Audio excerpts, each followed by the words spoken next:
The atavistic desire to spend time with a community gathered around fire and the food it cooked is deeply ingrained in our DNA. In these decidedly hurried and unreflective times, the role of a modern chef is that of a great unifier. They help enhance the dining experience into an act of camaraderie, community, and sharing. You know what they call that smell? What's that? The Low Country cologne. I love that. So many of our fondest personal memories revolve around food or music, and oftentimes at the intersection of both. Fewer senses are as evocative as smell, taste, and sound, and fewer pursuits are as creative or as fueled by passion. The act of celebrating isn't meant to be analyzed or critiqued. It's meant to be enjoyed.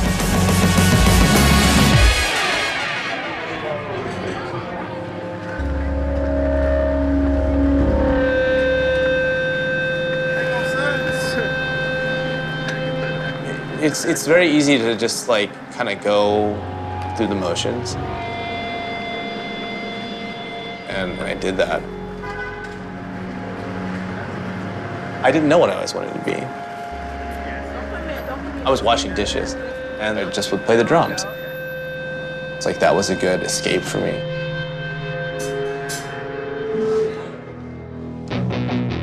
Music was my first voice, but I saw the reality of the situation. I had to make a decision. Do I want to keep going for music? It kind of helped me realize that I can start really finding out what I wanted to do with my life.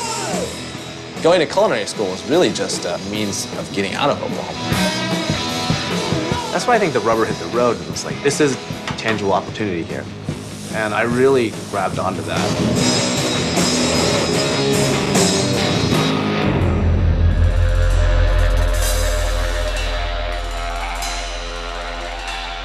When I was a kid growing up in Oklahoma, potlucks were taken very seriously. People wanted to make sure that they brought the thing that best represented their household. Check out this little piggy, Daddy. No joke. That's amazing. Meek, meek. Oh my God. How are you? Good, how you, babe? Great, great, great. The biggest benefit to any potluck is that you want to put your best foot forward. Darling. What's up? How are you? How you doing? But as chefs, we know it's okay to let your guard down a little bit. Have you guys met? You guys have met before, right? Or no? No, we hadn't. It's our Oh first man. time. Oh man. The I'm legend. happy to meet. The legend. The legendary Iñaki. The idea behind the whole potluck is just fun. Do you guys know what he's doing? is I You don't know know. what he's doing? Are you jealous? What's this? He's making a. It's a butterfly. Butterfly charcuterie. Yeah. It's amazing. Like this is like the best. This is so good. I'm so happy this is happening right now. That's what I go for, coming in with the idea of fun. What I'm gonna make for this dinner, I want it to be something kind of unexpected, but also something that there's an alarming response to.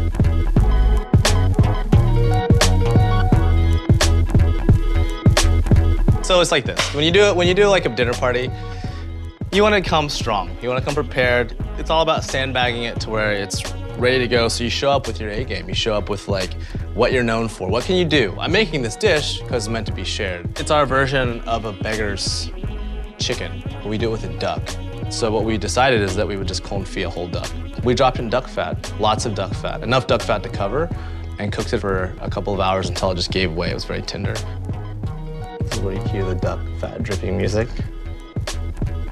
There's a Korean soup that I love called samgyetang. That Korean soup is a whole chicken that's stuffed with rice, ginseng, dates, and chestnuts. This part of the dish is based off that Korean soup. We omitted the ginseng, but we have rice, and then we have some of the duck glaze. The duck glaze is just Shaoxing wine, sugar, soy sauce, that kind of stuff, all reduced down until it gets really thick and syrupy. And some dates. You can make sure you take the pit out.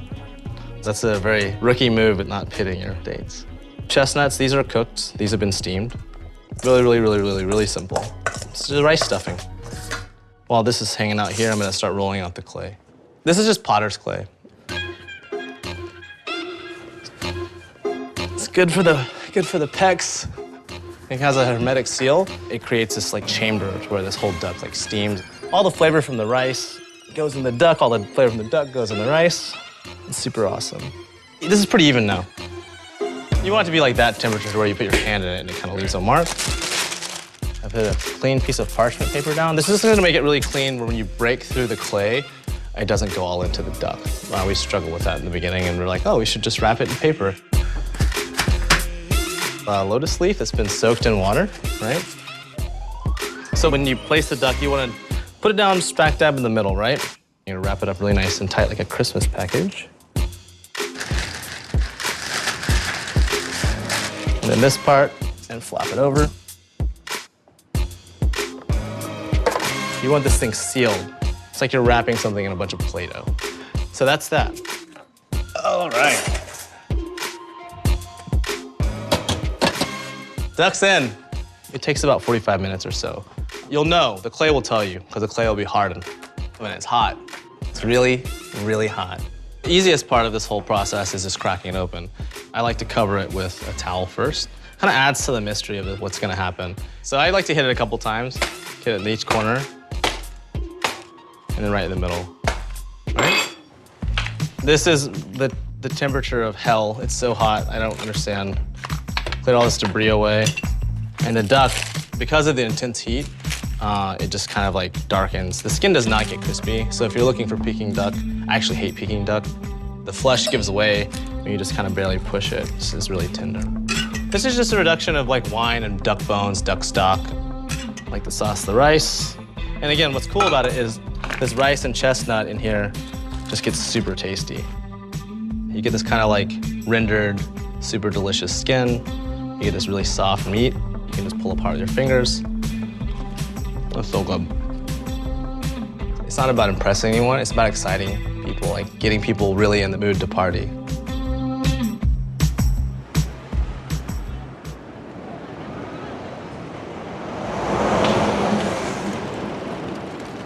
So what are you doing, Sean? I thought it'd be fun to serve some Charleston food. So this is a dish that I've been eating like once a week for the past couple of years. Really? Yeah, it's called crab rice. Right. Sean, when you went to culinary school, did you wear the big toque? Do you have it still? I used to sweat through like 6 of those a day. Are they? They're paper. Paper? Really? Yeah. Oh, man. So we had these hats that were like cloth hats that we were responsible to launder. You could just tell who was doing well in school just by the condition of their hat that they wore every day. Mine was always crumpled up and like dirty because I would, you know, stuff it in my bag at the last second. But it's funny, like some people would press their hat, the little thing. And That's one of the reasons I wanted to go to culinary school is to wear the hat. to wear the hat? Yeah. Oh, man. Sean Brock, I met at the First Mission Chinese Food. He had come in town for Big Apple Barbecue. The positive thing about being a chef that participates in these things is you can just go behind the scenes and just like, so he had curated this sheet tray of like the best of everything. And we were working lunch, going into dinner service, and he walks in, dropped a bottle of whiskey, dropped a plate of food on the pass. And, you know, I was like, that's the coolest thing anyone's ever done.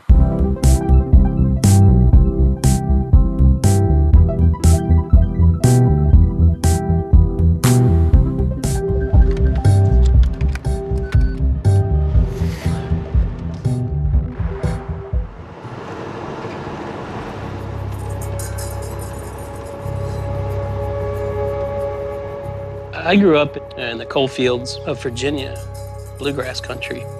And growing up in such a rural place, we didn't have restaurants to go see live music.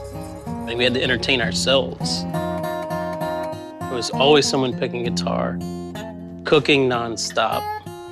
That's just what you do when you live in such a backwoods area. It's two things that provide comfort and enjoyment.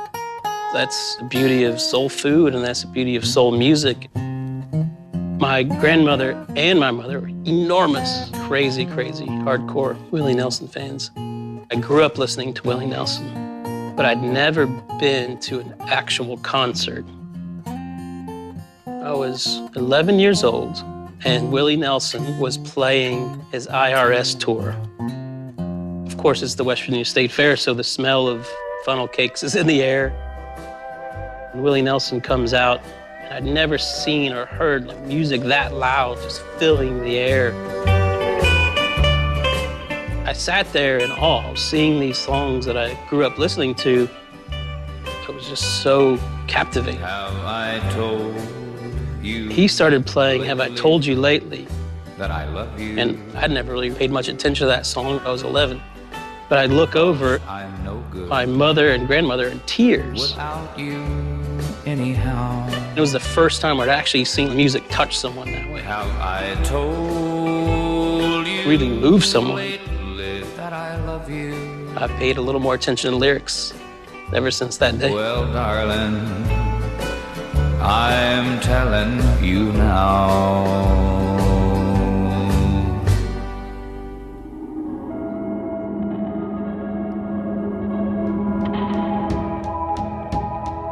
I just bought this new house. It's completely empty. Tomorrow we're gonna christen the kitchen and the fireplace, cook a meal amongst friends, and celebrate a new home.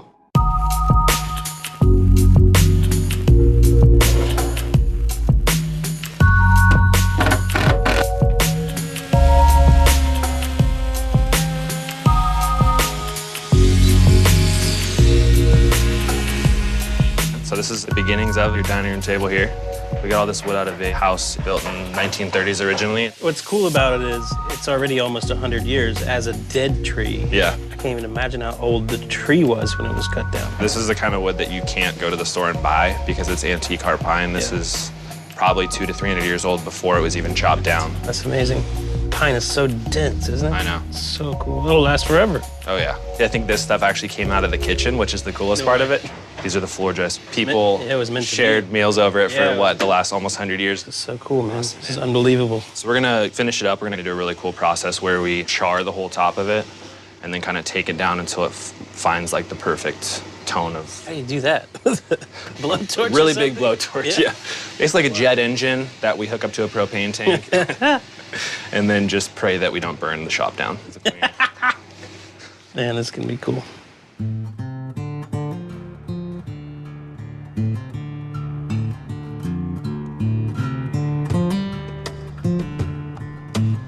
One of our prized possessions in the Low Country, blue crab. This showcases the waterways and the traditions. It's certainly one of my favorite ingredients. This dish means a lot to me. I enjoy sharing it with other people, so this is the perfect occasion. This is my favorite celebratory dish to make. You've really got to love someone to pick that much crab for them. It's a lot of work, but it's worth it. It's so decadent and luxurious. And the technique is what gives this beautiful depth of flavor. One of the tricks is putting the crab in a nice, thin, even layer, and you don't want to mess with it. This beautiful brown crustal foam on the bottom, and that takes a little bit of patience.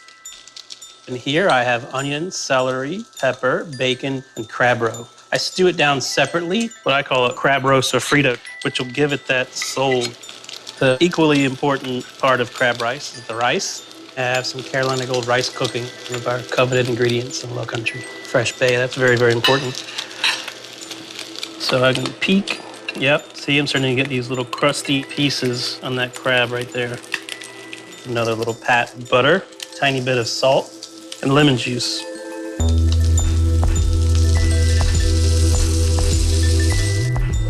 To complete this, I like hiding lots of flavors. This is tomatoes that get cooked down for a few hours with a little bit of tomato vinegar. It's beautiful Charleston ice cream.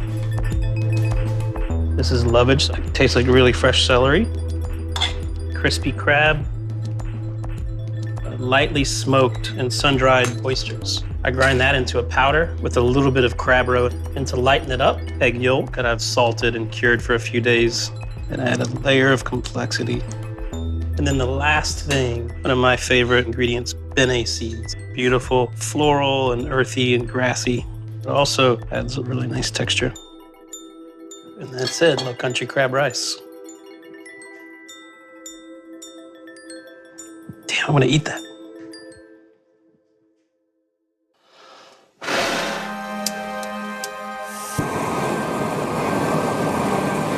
The kitchen in this house, I've just been dying to cook in there. I want to smell it up.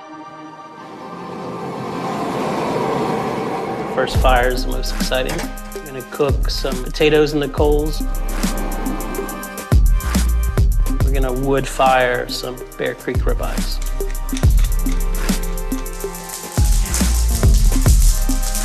Heaven. The dining room table. That's the most important place in the house. looks like the inside of a whiskey barrel. Yeah, it's awesome. That's incredible. Thanks. It's the perfect mix of my personalities, modern and redneck. It's a new thing. The table is a sacred thing. It's where we spend a lot of time. It's where we celebrate, enjoy ourselves. It's where we relax. Dude, that is so cool. What a good day. I'm like mesmerized.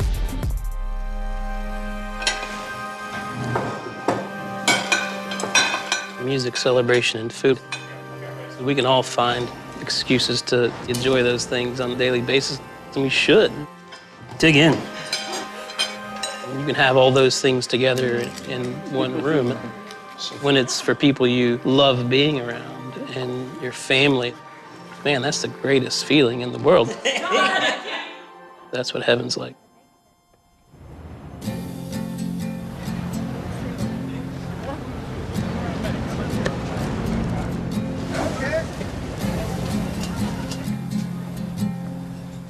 Every time I tell this story, I'm like, oh, you know, like 1 in like X amount is like actually spicy. And for some reason, recently, every time I say that, I'm the one that gets a spicy one.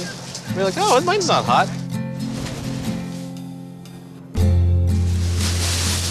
This is so nice, huh? I wish we could get into like the shoots.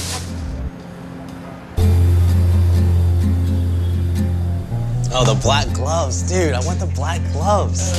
Yeah. You got this from Carlo at Blanca the other night. Yeah. Those are like tattoo artists' glove, aren't they? Yeah, or barbecue, pitmaster gloves. Yeah, totally. Oh, April, what are you doing tonight? What are you making? I'm doing the whole roasted suckling pig.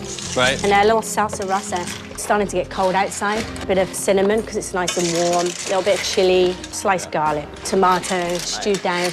So this is like my go-to sauce for pork. See, it's gonna go well, you know, because it's nice and sweet and sour at the same time. Yeah, that's awesome. So kind of like a sweet and sour suckling pig. Yeah, cuts all that fat, you know. Yeah, I'm doing duck tonight, so I was kind of like, what can we do that's gonna counter all of that, like, richness? With Beggar's Duck, I like to have different condiments that can add different, like, contrasts of flavor, texture, color. The first one that I wanted to do is this ginger scallion sauce. This is based on a super traditional Chinese sauce. Take some grapeseed oil. Smoke is a good thing. You want to see a little bit of smoke happening. Thinly sliced scallions. Most Chinese restaurants I would ask, like, how do you make this sauce? They would not tell me. It's a very guarded thing. So it took me a long time to figure out how to make this sauce. Most of the ginger scallion sauces I have at Chinese barbecue shops is like 4 ingredients. It's oil, scallions, ginger, and MSG. So I have ginger, scallions, oil, and in place of MSG, we're using a little bit of really awesome fish sauce made with fermented anchovies and mushroom powder. That's gonna help kind of add that umami that typically MSG would. And on record, I don't have any problem with MSG. I grew up eating lots of powdered soup mixes, lots of French onion dip. This is something that's amazing because it keeps for a long time in your refrigerator. I think that's pretty much done. I've eaten duck with like really rich sauces or something that's like very pungent, like the ginger sauce, but I've never really eaten duck with like cream or something like really pickled. And so the idea with this was like, well, let's just make a pickled cream. I have some crema cultured with a little bit of kefir. And then I'm just gonna ribbon in some of this pickled beet puree. It really works with the duck. So the idea with this is also like asking why hasn't it been done and then doing it, going for it.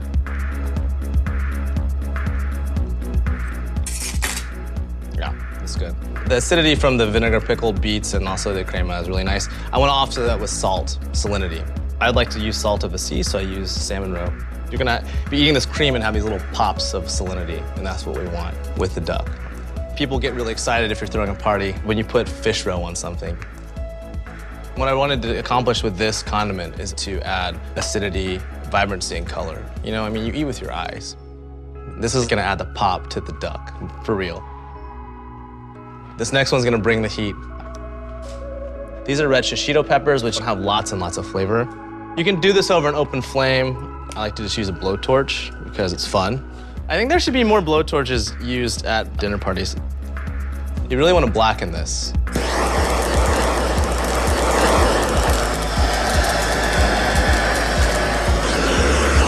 And then I I got some peaches.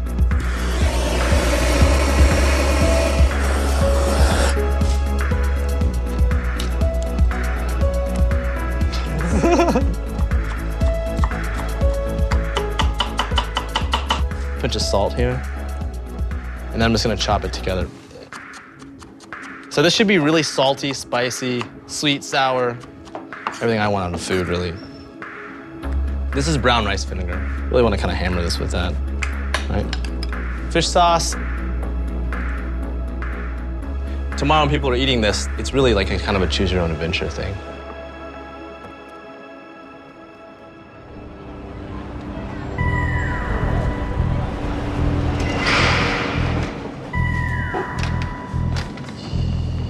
The best thing about this supermarket is that it's open like super early. Because I was adopted and grew up in Oklahoma, I didn't know anything about Korean food at all. So it's been quite a journey.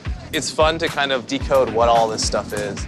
These kind of you can classify into, like these are kind of like drinking snacks, right? So for the potlucks, yeah, we have to have like this much of this. Because so basically it's fried peanuts, fried dried anchovies, sweet, salty, sticky, chewy. You know, I've been in situations too with friends and chefs that like, they don't even know what they're eating. We'll be at like a thing and they'll be like eating it, just talking to me and like, oh, this is really good. I'm like, oh, it's because there's a ton of dried like little anchovies and that's tons of umami, you know. So these guys, I'll grab a couple of these. If you go to an Asian market and you think it looks good, take a chance, you know.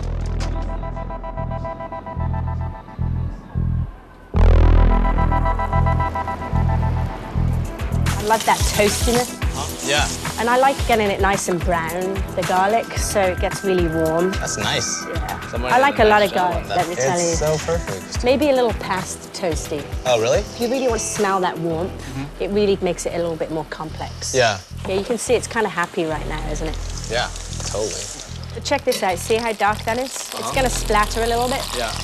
But the tomatoes, they stop the cooking of the garlic. April, she's very much old school. Get in there, she'll get her hands dirty. I see the way she like works with her team. So this is like serious business. I mean, someone blanched, Somebody blanched and peeled all these, baby.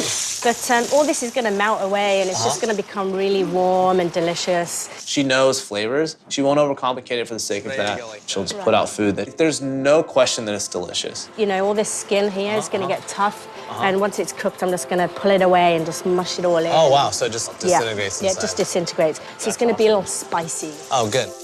It's still extremely hard for me to put aside how big of a fan I am of hers and how much respect I have. Like, it's hard to not just fanboy out the whole time.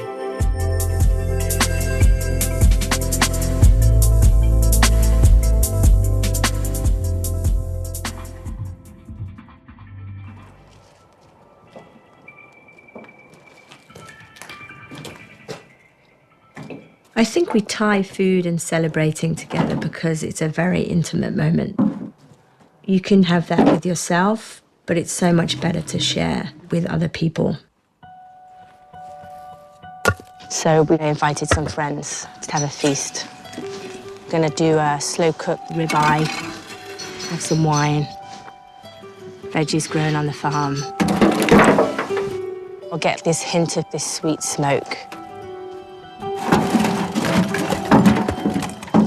Is that for billowing? Yeah, we're not using a service tray to light the fire, don't worry. This isn't happening. Tom Adams is my business partner. It's getting raging. Tom wanted to remove himself from London and be in a more rural setting. And for me, I have a busy life in New York, so I just kind of wanted a contrast, somewhere where I could be inspired and inspire others. Oh my gosh. Do you have any marshmallows? We've realised that we're very similar. So we purchased Coombs Head Farm, where people could come in and have that intimate relationship and connection to the earth.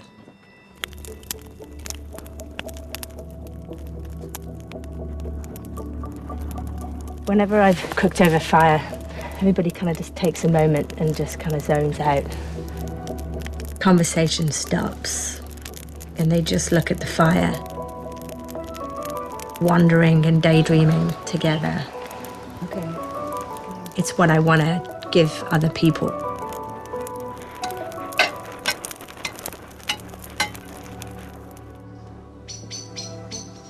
The birds. you know? It's amazing. There's nothing like an English songbird or, you know, just being in a country.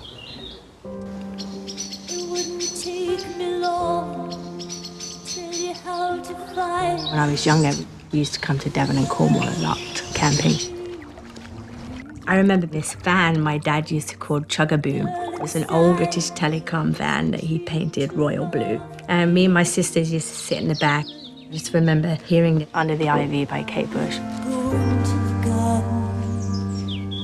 I can listen to that track and it just makes me take stock. There was something very special about driving down the country lanes, the hedgerows being really high, the canopy of the trees making a tunnel. And all of a sudden you'd get to the sunshine, where you're like, wow, that's magical. I sit here in the thunder, the green on the grey. I feel it all around. Morning, ladies.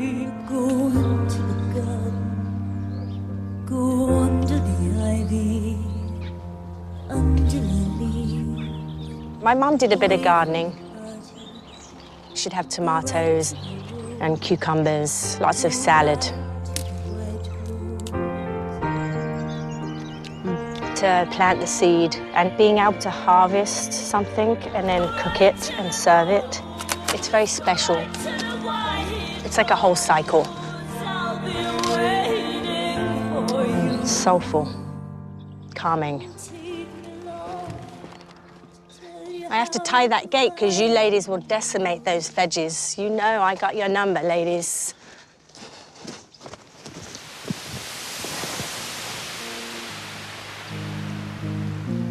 You know, you don't want it too hot.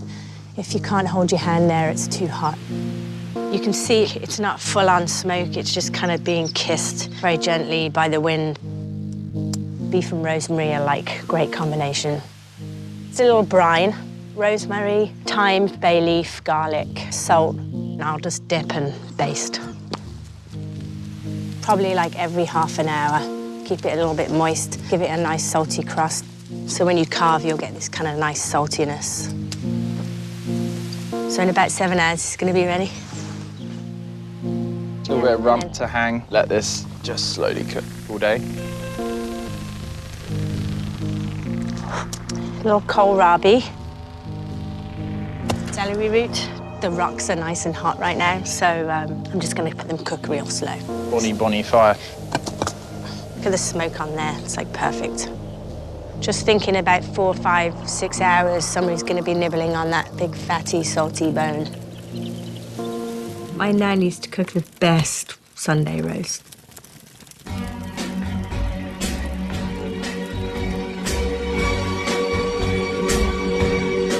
Such fun memories. She used to listen to old cronies on the radio.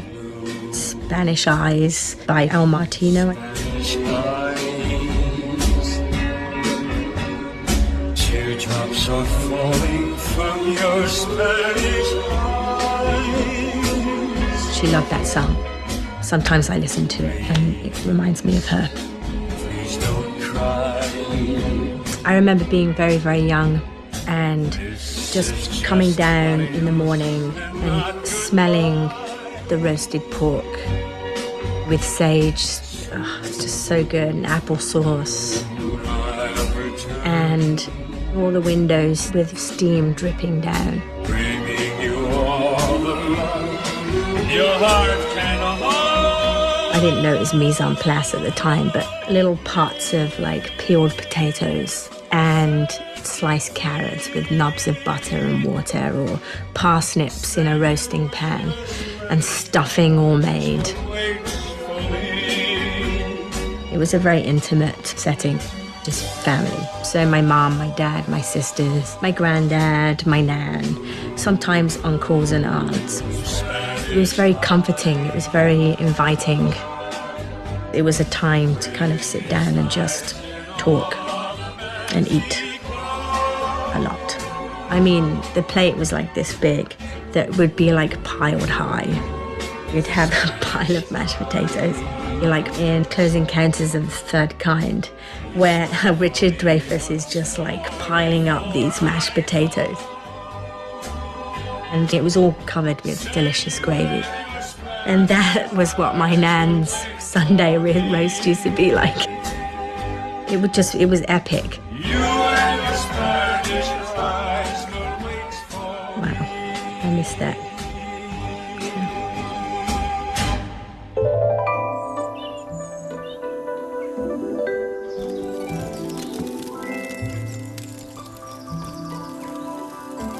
I got a little tranche around there. All the juice and the fat from the ribeye will kind of soak into that bread. This is a medieval dish, basically. Noble, rich people would have a roast joint rested on a piece of bread. The noble people would eat the beef, and then the poor people would eat the kind of plate, the vehicle for the resting of the beef. It's ready. It feels kind of medium rare. These are ready to come off.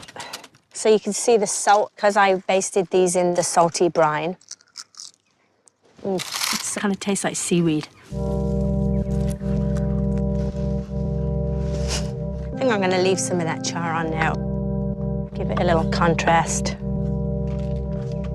Celeriac, it's really soft, creamy, kind of like a potato. Peel these kohlrabi. They kind of taste like turnip. Fruity, earthy, and clean. So you can see this is like it's a little smoky on the outside and nicely steamed on the inside. So we'll just kind of chop this up. Dressing. It's a little fermented tomato, tarragon, lovage oil, red wine vinegar. It makes things very Moorish. You want to eat more. You want to like shove it down your neck. I'm going to actually use these instead of the salt because they're really quite umami-like. It's like walking through a forest on a fall day with the leaves. Great match for the meat. Oh, this looks fantastic. Practice, are you? I don't know. Your Brummy accent is long gone. Yeah, no, I know. How thirsty are you? Oh! Beautiful. See the colour of that fat? It's one of these old British dairy breeds. So they convert the grass and super buttery yellow fat. Who wants a little bit of this bit? Come on, Jay. So take that down. Oh, boy. I got your number, baby. Yeah, just help yourselves, guys. Look at that, get that fat crispy. Excuse me, Peter Bag. Meat needs to be passed. Oh, I'm sorry. Yeah, sorry. Is it fingers or do we... Well, we're all friends, right? We can all use our fingers. Your trench is good, huh? Absolutely delicious. It's funny how something can take so long and then it's just gone in a second. To be able to gather everybody and have a celebration around a fire. And having friends around that know all about you. You're in that moment together. To be able to share that connection with this big feast, you just can't beat it.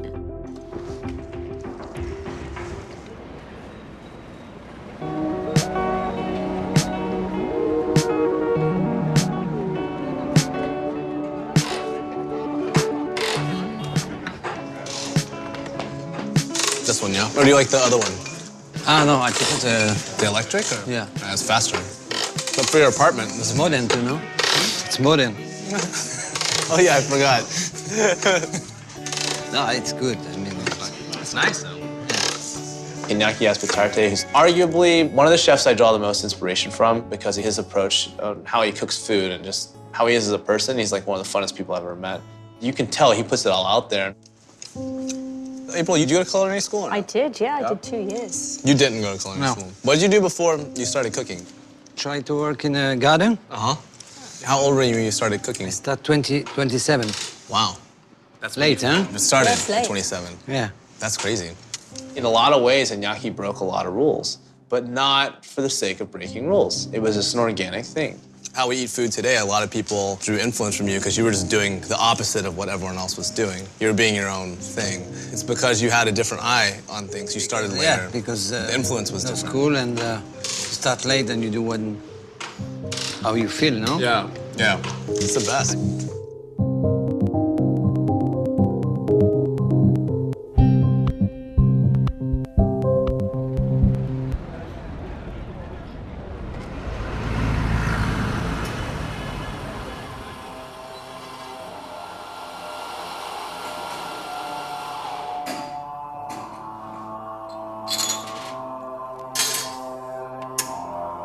Moi, le dimanche, c'est des plaisirs simples. Hein. C'est un petit peu un rituel. Diego et moi. Diego est mon fils, il a 11 ans maintenant. On écoute la musique beaucoup. Quand on me demande de mettre un disque, il met beaucoup The Cure. C'était mes premiers moments, mes premières sensations en fait, musicales d'écouter ça tout seul dans ma chambre, comme un jeune adolescent où on avait l'impression d'avoir des copains.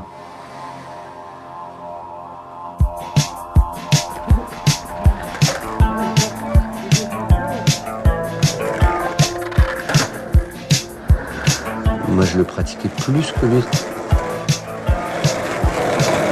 Moi, c'était presque mode de vie. Je ne faisais que ça. Pas très bon écolier. J'étais vite attiré par des choses extérieures. J'ai eu peur, comme plein de gens, comme plein de jeunes à cet âge-là. Et voilà, j'ai été réconforté de savoir que j'avais trouvé enfin quelque chose dans lequel je pouvais m'exprimer. Vous mettez n'importe quoi d'ailleurs comme musique. Et comment elle s'appelle l'autre? Jeanne. Jeanne, elle est sympa aussi. Ouais, elle est cool. Et bon, ça c'est secret. Hein. Quoi? C'est secret. Arrête, c'est pas gentil. Merci. Je pourrais avoir une paille s'il vous plaît? Ah, moi pas de paille. Merci.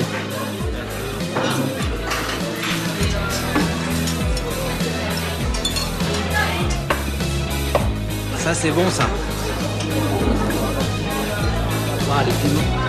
Tu faisais quoi avant quand t'avais mon âge avec ton père et tes frères et sœurs le dimanche? C'est la fête le dimanche à la maison, quoi. Oui. Maman qui faisait à manger pour la famille.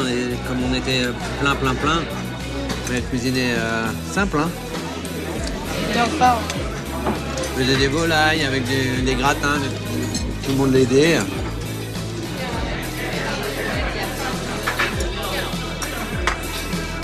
Moi, ça y est, j'ai plus faim, là. Oh, mais arrête.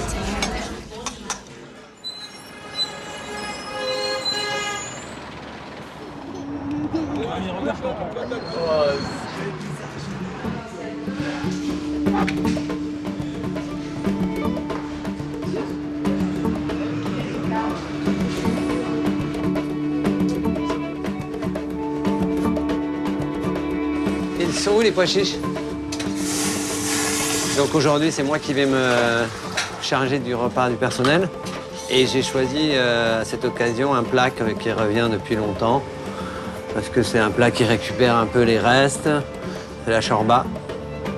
Et moi, je l'avais découvert parce que j'allais pas mal au Maroc. Ça, c'est des plats qui se donnent de famille. C'est vraiment des plats de famille, des plats... Chaque famille a sa recette et on se les transmet. Mais il y a beaucoup de façons de la faire. Nous, c'est notre... Elle varie aussi en fonction de ce qui reste dans les frigos et de ce qu'on a. Charles, mais tu peux récupérer le maximum de viande. Là, ça, c'est les gigots qu'on a cuits hier. Donc là, la petite astuce, on va dire, afin d'avoir les pois chiches plus fondants, quand l'ébullition arrive, je remets un peu d'eau froide. Ça permet aux pois chiches de monter tout doucement en chaleur et en cuisson.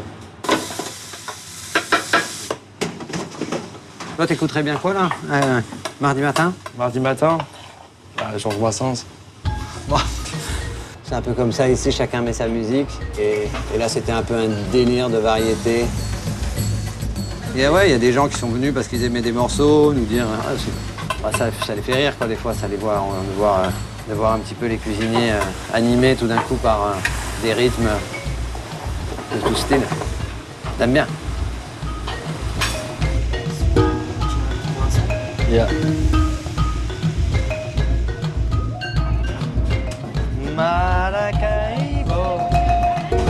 Épicer le tout avec pas mal de cumin, un tout petit peu de curcuma.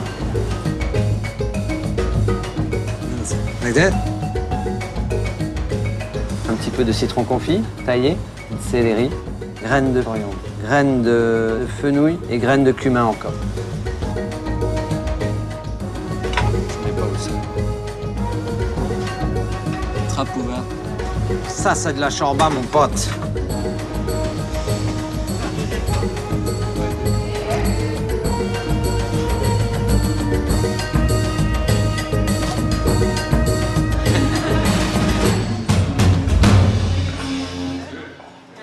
Ça sent bon, hein? Pas mal. ¿Dónde estás el coca? Parfait pour moi. Tu veux pas venir? Pourquoi?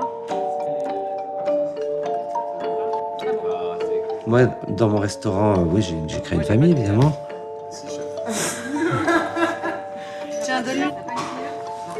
Et après, moi, j'ai toujours eu l'impression de travailler en famille dans mon restaurant parce que j'ai voulu créer une équipe et une énergie. Ah, mais... Ah! Je pense qu'il faut laisser la personnalité de toute personne animée dans un lieu et pas tout contrôler. Ça, voilà, c'est peut-être pour ça qu'on dit que c'est une famille, le Châteaubriand, mais tant mieux.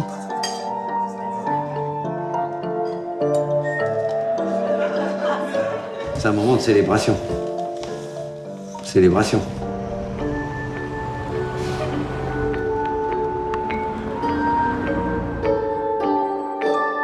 How's the charcuterie butterfly coming along over This here? is amazing. It's very retro, isn't it? This would be an amazing lower back tattoo. Oh, stop. Where's the nearest tattoo place? Tonight we go. This is good. Danny, taste this. Oh, yeah. It's like warm, right? Yeah, it's so good. In your kitchens, do you allow people to listen to music when they're prepping? As I'm getting older, I'm like, yeah, it's good. Whatever. It's good. Have to. I have to. Really? I can't operate without it. Yeah, but not during service, just when you're prepping and... Well, both Husk are open kitchens, so I like to listen to what the guests are listening to. Okay. I'm very strict about the playlists. You know, now that you have your own business, you have your own restaurant, it's nice. It's like your home. You're always at home. It's nice to be able to hear what you want to hear. When we opened McCrady's Tavern, I wanted to feel like Van Halen was there. Oh, you know? Really? And we were playing so much Van Halen, so loud at brunch. Oh my gosh. People were saying, if you don't turn the Van Halen off, I'm leaving. What, really? That's A couple amazing. people left. No way, no way. Because brunch needs to be loud. And the servers are like, you're gonna have to talk to Chef Brock. Did you go and talk I'm like, or no? "What? You don't like Van Halen? Yeah. Who doesn't like Van Halen? I don't know. I don't want to talk to that person.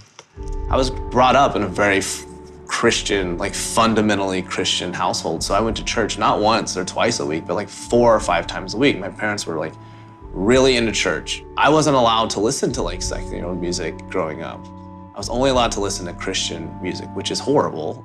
The first time I bought a CD, I think it was like 15 or maybe younger than that. Got a gift certificate from my grandma or something. So I went with my parents and my dad ran in with us. He's like, that doesn't look Christian. And I'm like, it's Christian, Dad, it's Christian. Like, so I sandwiched in between the 2 Christian CDs, Van Halen Greatest Hits album.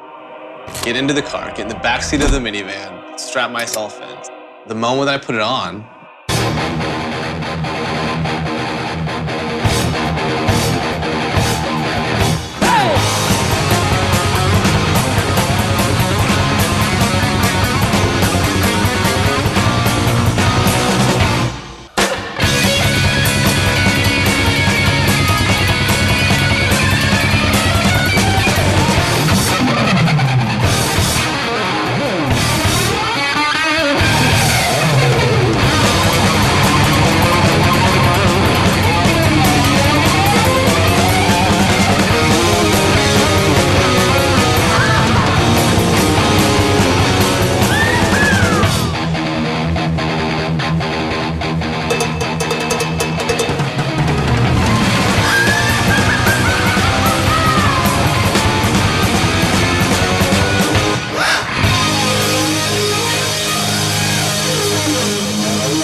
there was this like crazy sensory experience.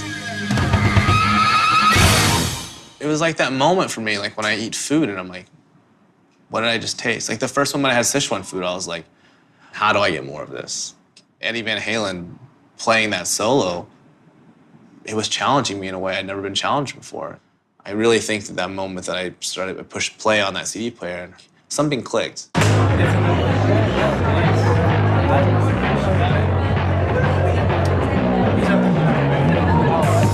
Any event we do, it's like music is just as important as food. It's about setting a tone. All right, like, give it a nice little, right there. There you go. It's like a duck that's cooked in clay. As a chef, my job is to provide an experience for someone. It's great. It's like music. You go to see a show, and for a couple of hours, lose yourself, and on a sensory level, experience everything you can. We need some kind of a bucket or something I can put this in. You know what they call that smell? What's that? Hello Country Cologne.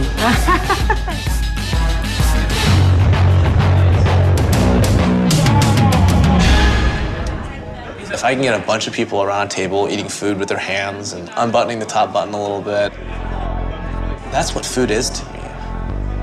It's really about flavor and deliciousness, and then also sharing an experience in a moment and really just relaxing. That's the best kind of party you can throw. Is when people are leaving, they don't want it to end. Hopefully we have to kick everybody out. And then also people are like, when do we get to do this again?